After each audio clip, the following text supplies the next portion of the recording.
Uran mamati kanako. Mao na nga if we follow Christ the King, sigurado kita nga ang atoa nga mahimo mao ang matarong. Ug dili ta mo sunod kaniya mo na ang atong nahimo invalid. Pista ni Kristo nga hari. The best paradox of Saint John, the evangelist. Si Kristo, hari. Si Kristo, Messiah. Paradox ini, double meaning ba? Tinuod siyang hari o dili?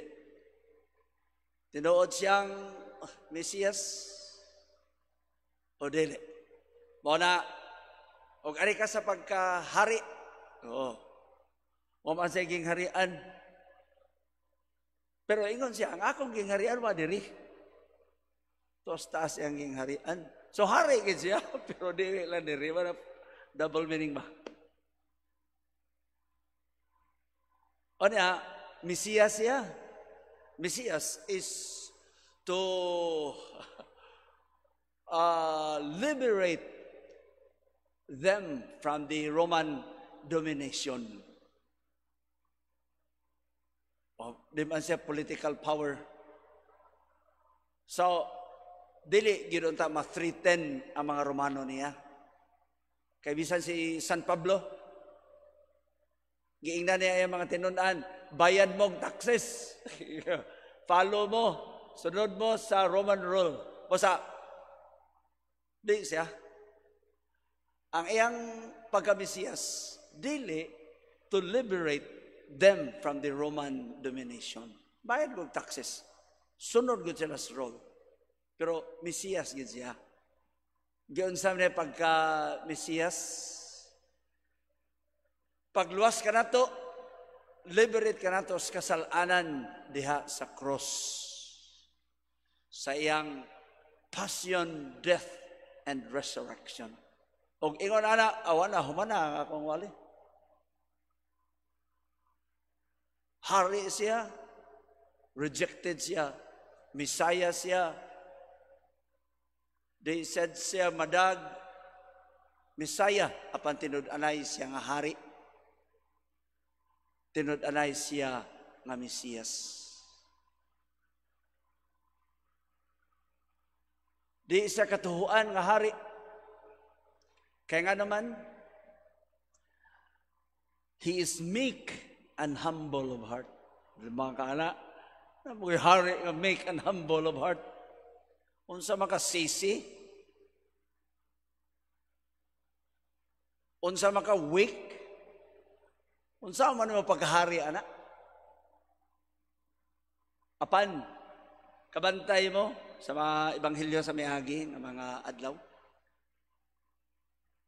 Limbuan bitaw sa Ginoo ang mga lamisa sa mga negosyante, mga mananap giabog sa gawas, nasuko siya. Maunay sisi, maunay pushover nga madalang.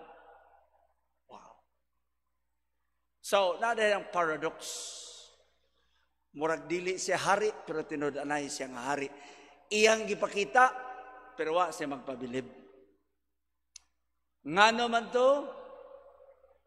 Diba, ang mga hari sa mga pagano will lord it over them. How yun ba? O niya, ang ilang authority, tawgon sila og benefactors. Ang Ginoo, pinaagi siyang pagpasakit, pagkamatay, pagkabanhaw. In the end, muna, we will be ruled by the glorified Christ. In the end, hari, ano na siya maghari? But glorified Christ. Doon ay distraction o wa? Mo sanayo sa kapangutana. Kanang apocalyptic description sa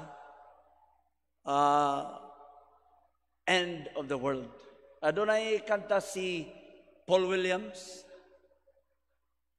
Kaya bawa naman yung kanta, ha? Ang ako lang dito, nga, sige lang begun. We've only just begun. Sa second stanza siguro, before the rising sun, we fly. So many roads to choose.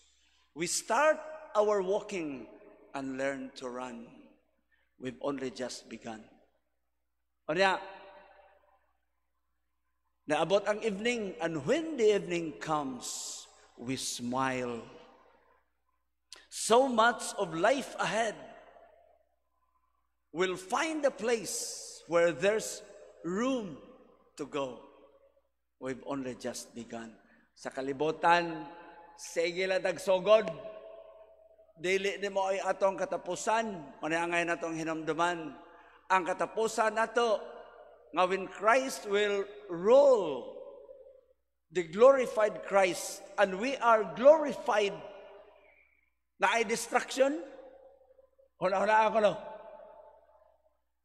We don't mind about destruction. We are glorified like that glorified Christ dito sa bukid transfiguration. Mulapos-lapos lang siya bisag asa. Bisag damagan pa kag planeta, matagak pa lang bitoon. Dili ka maunsa. Ano is glorified body. Na ay distraction. We don't mind about it. Nga naman, kaya ang Ginoo is God of peace, quiet, not of chaos. Nagtuo ka, mga tagak ang planeta, mutipas, uganda, ang mga nagamatay, pabanguno na ba na sa Ginoo? So, kanang ideya is a way of describing the end. Nga, according to natural law, we participate in the eternal law of God. Bauna, we have a beginning, we have an end. Ingon na ang description sa end.